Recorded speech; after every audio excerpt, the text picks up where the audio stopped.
오늘 저희들 읽은 말씀은 누가복음 14장에 있는 말씀입니다. 누가복음 14장 25절부터 27절입니다.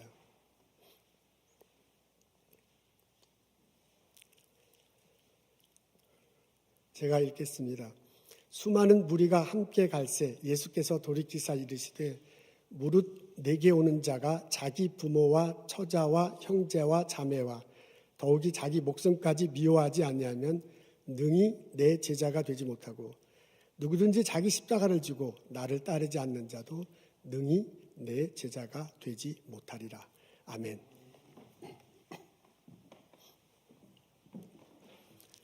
제가 예루살렘에 간다면 하고 싶은 것이 몇 가지 있었습니다. 그 중에 하나가 십자가를 지고 예수님이 걸어가셨던 길을 걷는 것입니다. 예루살렘 비아 돌로로사 십자가의 길이라고 이렇게 명명되어 있습니다. 예루살렘 성 안에 있어요. 0.4마일입니다. 그곳을 실제로 십자가를 지고 가보는 것이 제 소원 중에 하나였습니다. 2007년 2월 달에 드디어 성지 순례에 갔어요. 그곳에 도착했습니다. 본디오 빌라도에게 재판받았다고 여겨지는 장소, 거기서부터 시작해요. 거기서 십자가를 빌려야 됩니다. 근데 우리 같이 간 목사님 중에서 제가 나이가 그때 40대 중반이었는데요. 나이가 제가 제일 어려가지고 십자가를 빌리러 갔습니다. 가게에 가면 빌릴 수 있대요. 그래서 인솔하신 목사님한테 얼마입니까? 했더니 25불 내면 빌려준다는 거예요. 가게에 가지 않았습니까? 그래서 십자가를 빌리겠다고 했더니 100불을 내래요. 아니 무슨 소리냐? 25불이라고 되는데 왜 갑자기 100불을 내냐 그랬더니 그 십자가가 여러 개 있을 때는 25불 내도 되는데요. 다 나가고 하나밖에 안 남았대요. 그렇다고 너 100불 내면 저거 가져갈 수 있대. 말도 안 되는 소리야. 25불 들었는데 4배를 더 내다니 이건 말이 안 된다. 깎아줘라. 우리 미국에 갔다 별소리를 사야 돼요. 안 된대. 100불을 내래요. 그래서 너무 비싸가지고 내가 그냥 돌아서는 순간 50불 하고 그냥 반값으로 깎였어.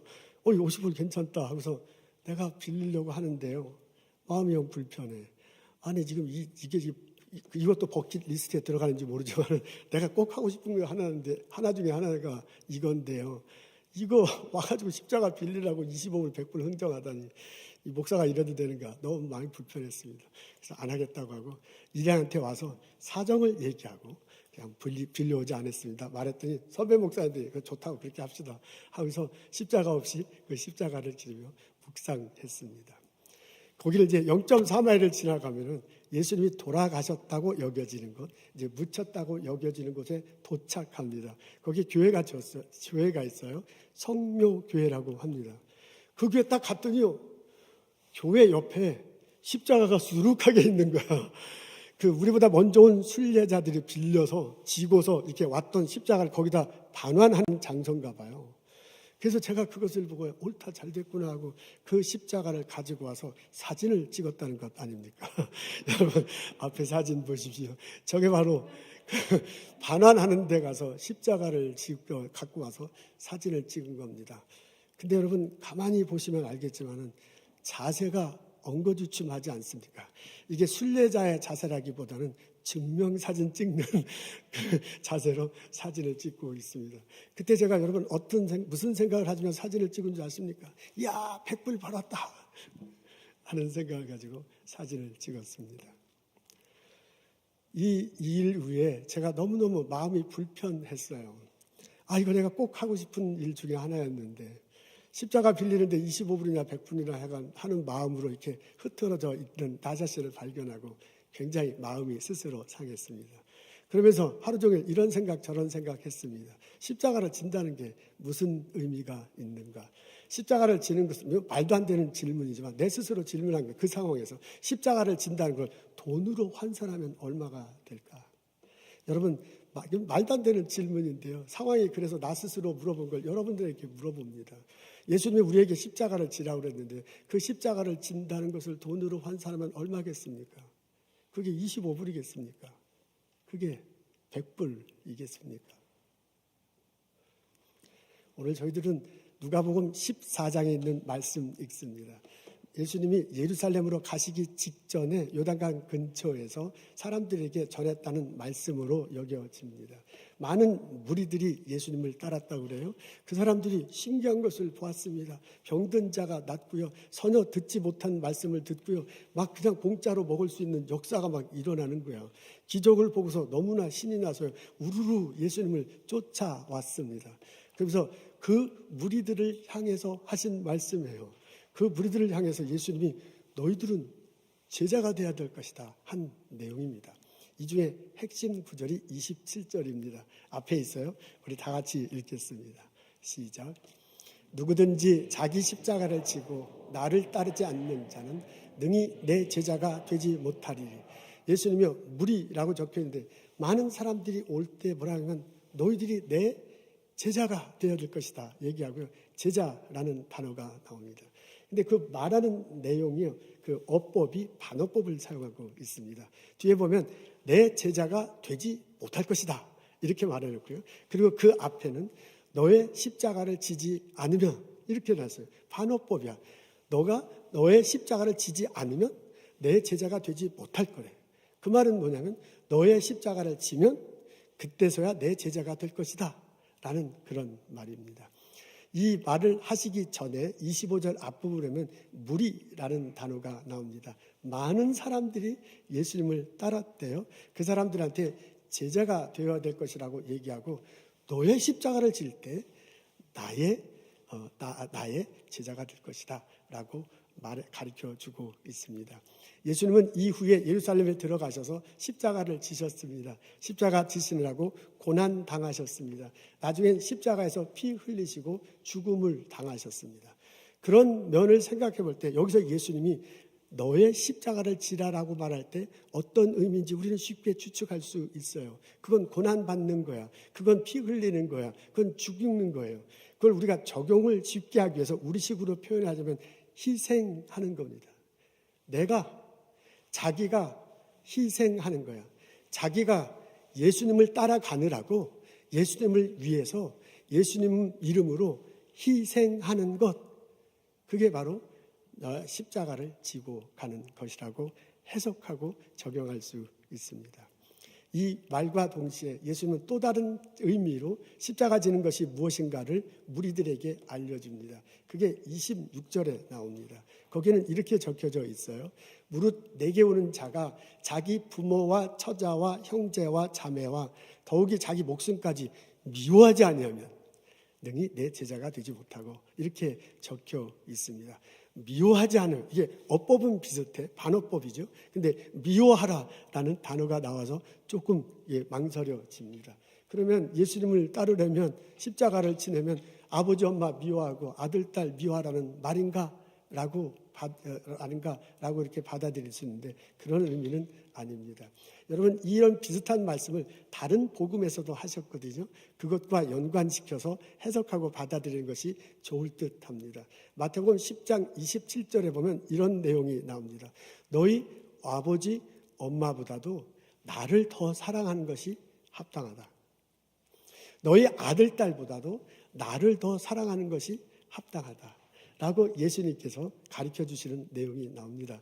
그것과 연관시켜 보면 여기서 예수님이 하고 싶어하는 얘기는 미워하라는 그것이 아니라 누구를 더 사랑하느냐라는 걸 가르쳐 주고 싶은 거예요. 여기 엄마 아버지가 있고 여기 내가 예수님이 있으면 부모님보다도 나를 더 사랑해야 될 것이다. 그래서 우선권이네요. 여기 아들과 딸이 있고 예수님이 있으면 아들과 딸 소중하죠. 귀중하죠. 그거보다도 나에게 더 우선권을 둬야 될 거다. 예수님에게 그런 말입니다. 심지어는 자기보다도 자기를 미워해야 된다. 자기 말은 나를 더 우선권을 두지 말고 예수님에게 우선권을 둬야 된다라는 말입니다. 여러분, 나는 부모님 밑에서 태어났습니다. 부모님과 나는 같은 분입니다. 나의 아들과 딸들은 나를 통해서 태어났어요. 그래서 나의 아들과 딸은 나와 똑같은 존재입니다. 우리는 한 가족일 뿐만 아니라 나의 아버지가 나고 나의 아들, 딸이 나잖아요. 그러니까 예수님이 나를 미워하고 예수님을 하라는 얘기는 우선권을 어디 두냐고 할 때 나보다는 예수님을, 나의 아들, 딸보다는 예수님에게 더 우선권을 두라, 그런 얘기입니다.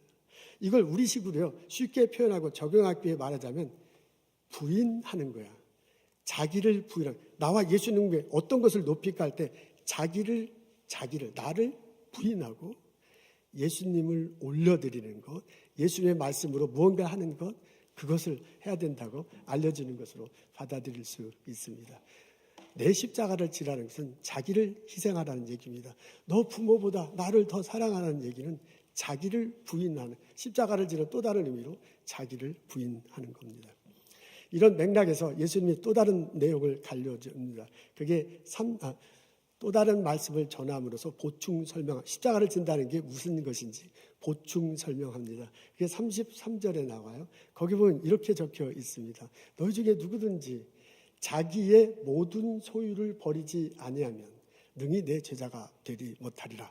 여러분, 어법이 똑같죠. 반어법을 사용하고 있습니다.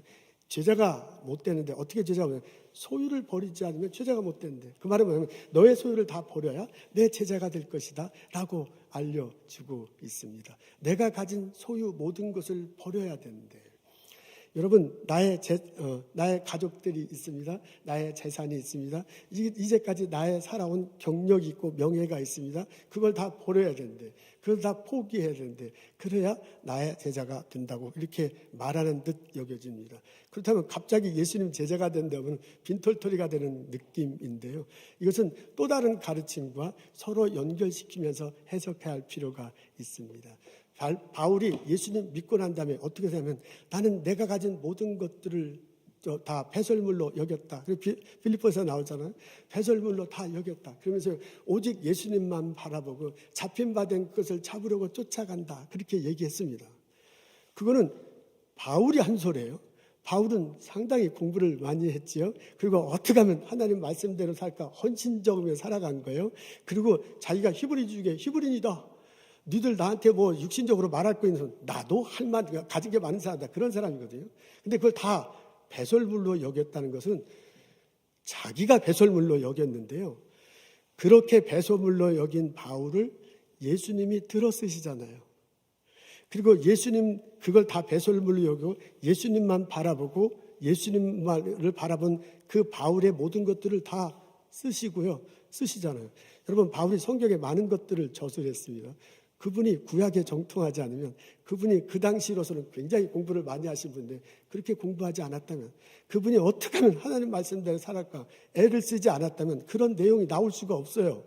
그렇게 하나님께서 사용하셔서 말씀할 수 없어요. 자기가 가진 것을 바울은 배설물로 여겼어. 그런데 예수님이 그것을 소중하게 여기고 사용하셨어요. 그래서 오늘날 성서가 이렇게 많은 부분이 나온 것입니다. 그렇게 놓고 본다면 여기서 내 소유를 다 버려라, 그거보다는 너가 가진 것을, 내가 소중하게 여긴 것을 예수님을 위해서 사용하라. 예수님의 이름으로 바쳐라. 예수님의 이름으로 나누라. 나는 것으로, 나용한 것으로 받아들일 수 있습니다. 이렇게 해석하면요, 우리가 정돈하기를, 이것은 자기 포기를 말한다고 말할 수 있습니다. 여러분, 오늘 예수님이요, 무리들한테 너희들 내 제자가 되어야 될 것이다 라고 말하면서 십자가를 지라고 그러는데, 그 십자가를 지라는 게 오늘날 우리에게 무엇을 의미하는가를 곰곰이 생각해보면 이 세 가지로 요약할 수 있습니다. 그것은 무슨? 희생하라.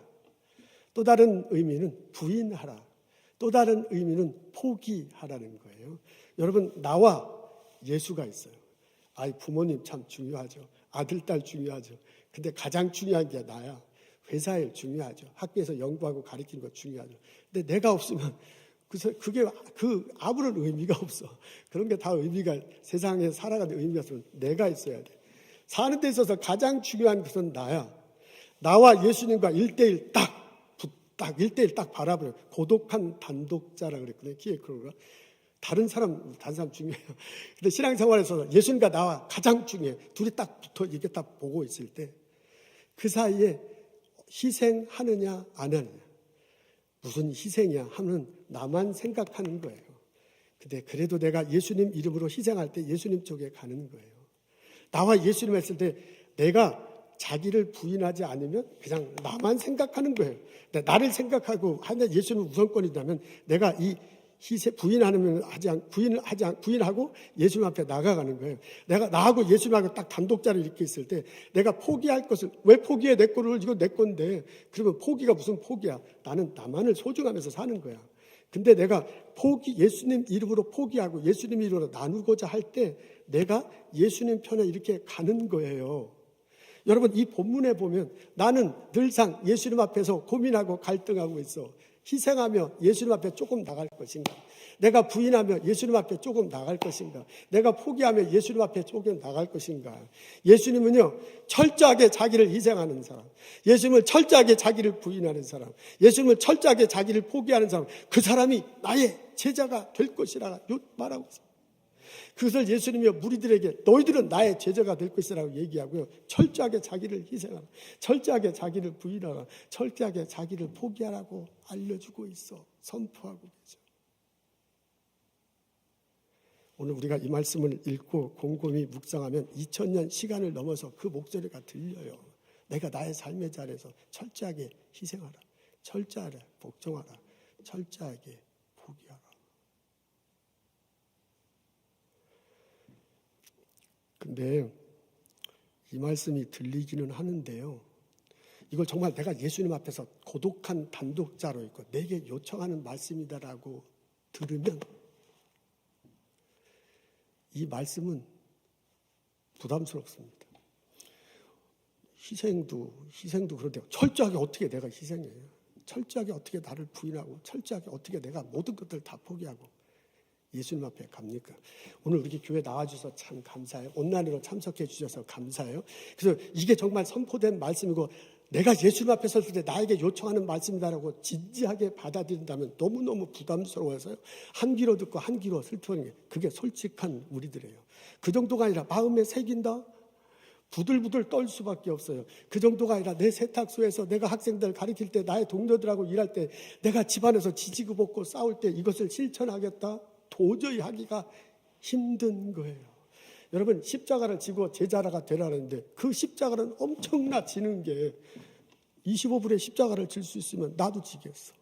에이 100불 그래 100불 인심 썼다 뭐 십자가를 진다는데 100불로에 십자가 질 수 있으면 누구나 다 해. 근데 여기서 말하는 예수님 말하는 십자가는 100불이 아니야. 내 인생을 걸어야 돼. 나의 모든 것들을 포기해야 돼. 십자가를 지는 건 엄청난 것을 요청하고 있습니다. 이런 엄청난 것들이 내게 들려오는데, 이런 엄청난 것들이 내 가슴을 후비는데, 이렇게 나의 삶 속에서 실천하도록 부들부들 떨게 되는 이 말씀, 내 십자가를 지라는 말씀, 그것을 어떻게 받아들이겠습니까?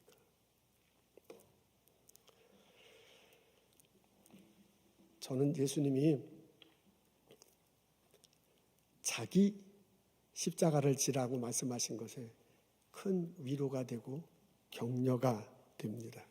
저는 자기라는 말에 힘을 얻습니다. 저는요, 제 생각에는 제가 이렇게 신앙생활을 하면서 우리들 삶의 자리는 서로 다릅니다. 우리들의 신앙의 정도는 다릅니다. 그리고 우리가 감당해야 할 십자가도 자기 십자가도 다르다라고 그렇게 생각해. 그래서 예수님은 우리들에게요, 각자의 자기 십자가를 주고 그것을 감당케 했다고 저는 그렇게 생각합니다. 여러분, 우리들의 삶의 자리는 각자 다릅니다. 우리는 서로 다른 곳에 태어났습니다. 우리들의 직업도 다릅니다. 우리가 같이 사는 식구들도 다르고요, 이웃들도 다릅니다. 우리들 중에서는 신앙생활하기가 쉬운 환경 속에 있는 분들이 있어요. 어렸을 때 부모님, 어머님들 다 신앙생활 해가지고 뭐 그곳에서 다 이렇게 자라오신 분도 있을 뿐만 있지만은 전혀 그렇지 않은 환경 속에서 예수 믿느라고 고군분투하신 분들도 있습니다. 우리는 삶의 자리가 다릅니다. 여러분, 우리는 신앙의 정도도 또한 다릅니다. 우리들 중에는 정말 지금 우리들 중에는 아주 미약한 믿음을 가진 분도 있지만 아주 철저한 신앙을 가진 분들도 있습니다. 그건 예수님 앞에서 처음 이 말씀을 들었던 사람들도 같으라고 저는 생각합니다. 오늘 본문에는 무리와 제자만 나오거든요. 근데 거기에 수많은 사람이 있었을 때 그 예수님의 말씀을 듣는 사람 중에서 전부 다 이 사람들이요, 한 번 딱 얘기를 듣고서 제자가 되어도 나서 후다닥 전부 다 제자가 됐을까? 그렇게 생각하지 않습니다. 거기에 많은 사람들이 예수님 말씀 듣고 무슨 소리냐고 콧방귀 뀌고 간 사람이 있을 거고요. 그중에 많은 사람은 정말인가 하고 고민까지는 해봐. 그리고 어떤 사람은 고민하고 마음에 담아. 그리고 어떤 사람은 실전까지 하다 좌절해. 여러 부류의 사람이 있었을 것 같아요. 그래서 이 무리하고 제자라는 단어, 두 단어만 나오는데 이 무리에서 제자에 가기까지는 많은 신앙의 그 스펙트럼이 달랐을 거라고 저는 그렇게 생각합니다. 이런 식으로 생각을 해보기도 했어요. 이 무리 중에 정말 예수를 믿는 사람이 생겼을 거야.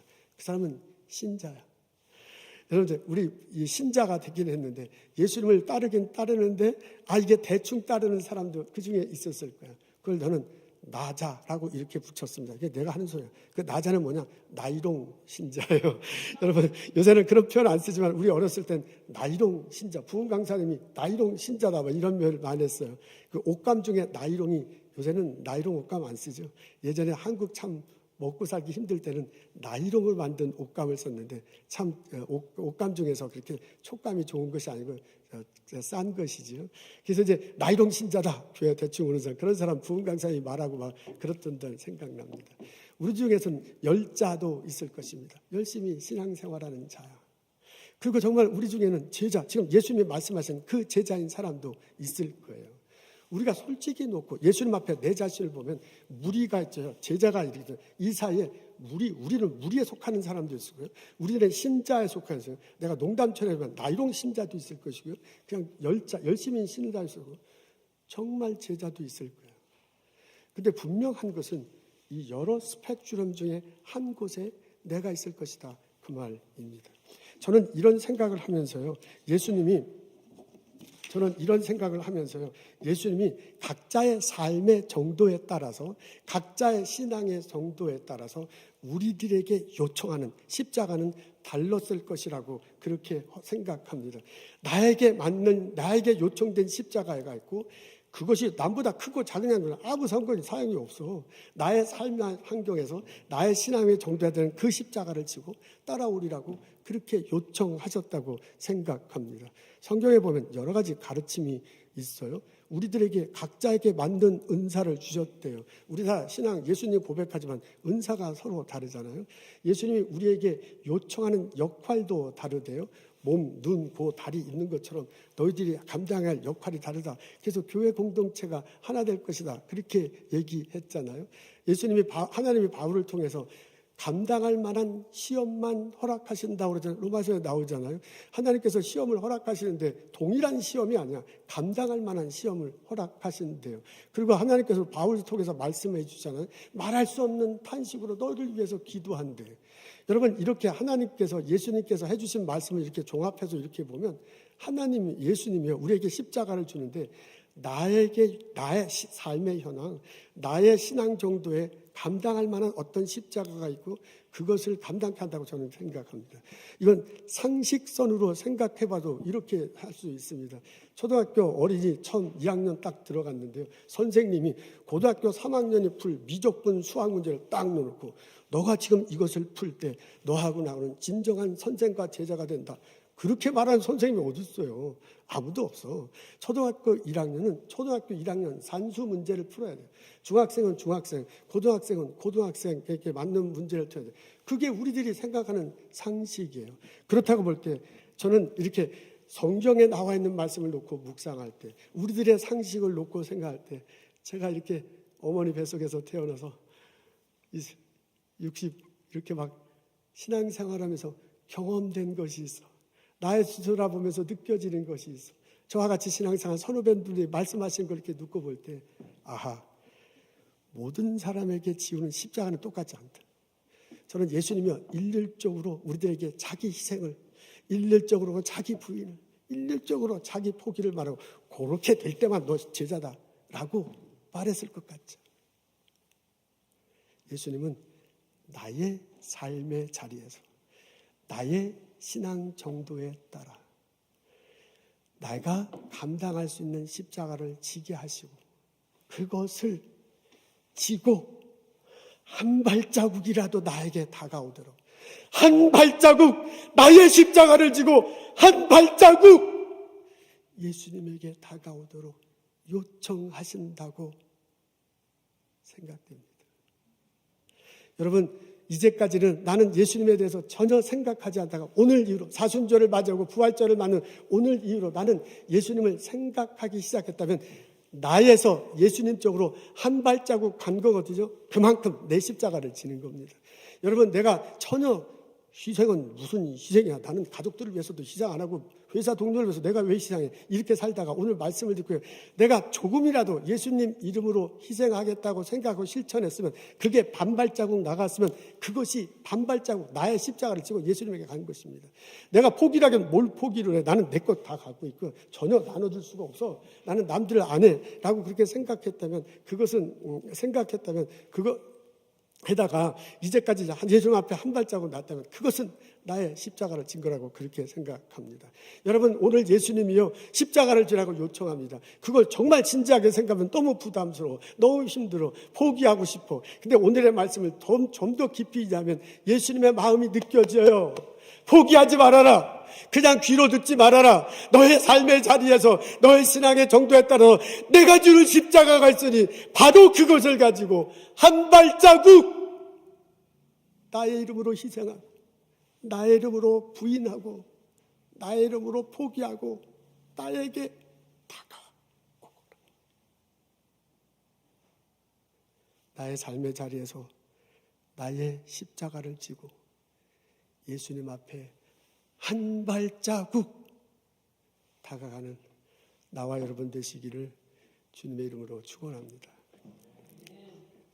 저는 베드로가 수제자에서 너무너무 감사합니다. 예수님이 베드로를 불렀을 때 그분은 허접한 사람이었습니다. 제자로서 해야 될 일이 뭔지를 전혀 모르는 사람이었습니다. 어느 날 나를 누구라고 하느냐, 주는 그리스도요 살아계신 하나님이요. 그러다가 예수님이 십자가 달려 돌아가셨다니까 그러면 안 됩니다. 혼나잖아요. 사탄아 물러가라. 너가 하나님의 일을 생각하지 않고 사람의 일을 생각하는구나. 예수님 돌아가실 때 3번 부인한다. 뭔 소리입니까? 난 절대로 부인하지 않겠습니다. 그날 밤 3번 부인해요. 예수님 부활하신 거 경험하잖아요. 예수님 만났거든요. 빈무덤 봤거든요. 예수님하고는. 근데 그 사람이 뭔 얘기한지 아시죠? 나는 갈릴리로 가겠다. 그 말은 뭐냐면 예수님 부활한 거 별로 이렇게 생각지 않는 거예요. 갈릴리로 가고 다른 사람들 다 데리고 가요. 갈릴리 호수에서 예수님 만나고 예수님이 물어보잖아요. 너는 나를 사랑하느냐? 3번 물어볼 때 여러분 보통 사람 같으면 네 사랑합니다. 무슨 말인지 알아들었습니다. 내가 예수님 양을 지키겠습니다. 뭐 이래야 이게 상식적으로 얘기하는데 베드로는 절대로 그렇게 대답하지 않습니다. 그리고 나중에 뭐라 하냐면 또 다른 제자를 가리키면서 저 제자들은 뭡니까? 그게 그 제자가 요한이래요. 그 말은 뭐냐면 왜 나한테만 자꾸 이래요? 저 사람한테는 얘기 안 하고 꼭 그런 소리예요. 그게. 나중에 초대교회를 이끌어가면서도 부족한 면을 보입니다. 고넬료 집안에 가서 말씀 전하고 성령 임하는 것을 보고요. 같이 식사해요. 그리고 예루살렘 교회에 와서 이방인 나 집에 갔다. 거기도 하나님께서 동일하게 선물을 주신다. 그러면서 이제 그리스도 앞에서 우리는 이방인과 유대인 없다. 선포했어요. 공식화됐어. 근데 나중에요. 안디옥 교회에서 이런 일이 벌어졌답니다. 거기선 바울과 바나바하고 같이 식사를 하고 있는데 야고보 계열의 사람, 그게 뭐 어떤 걸 의미인지 모르지만 그 사람들이 예루살렘에서 왔어요. 그랬더니 바나바가 밥 먹다 말고 그냥 도망가서 숨었대요. 그러니까 예루살렘에서 온 야고보 교회의 사람이 와갖고 너 당신 이방인하고 밥 먹으면 어떻게 합니까? 그렇게 비난할까봐 숨었다. 갈라디아서 보면 나와요. 그리고 바울이 그걸 가지고 맹렬히 비난해. 아니 초대교회 지도자가 그렇게 되면 어떻게 해요? 왔다 갔다 하면 어떻게 해요? 베드로는 부족한 사람이에요. 근데 예수님이 베드로를 포기하지 않았습니다. 예수님이 베드로를 계속 보고 그 사람을 지켰습니다. 그분이 우왕좌왕할 때 예수님 앞에 다가오도록 이끌어 주셨습니다. 그분이요 예수님 말씀대로 자기를 희생할 수 있도록 그 사람을 흔들리지 않도록 붙잡아 주었습니다. 이 베드로의 일생을 보면요 처음과 나중은 굉장히 달라. 그는 자기에게 지어진 십자가를 지고 성장해 나갔습니다. 성숙해서 넘어진 적도 있어요. 우왕좌왕도 있어요. 비틀거린 적도 있어요. 근데 분명한 것은 잡힌 바 된 그것을 잡으려고 쫓아갔고요. 예수님이 붙잡아 주셨습니다. 성경에 나와 있지 않지만 전승에 의하면 베드로가 십자가에 거꾸로 달려 죽었대요. 로마에서 죽었다잖아. 난 예수님처럼 죽지 없었다. 그러면서 거꾸로 달려 죽었다고 합니다.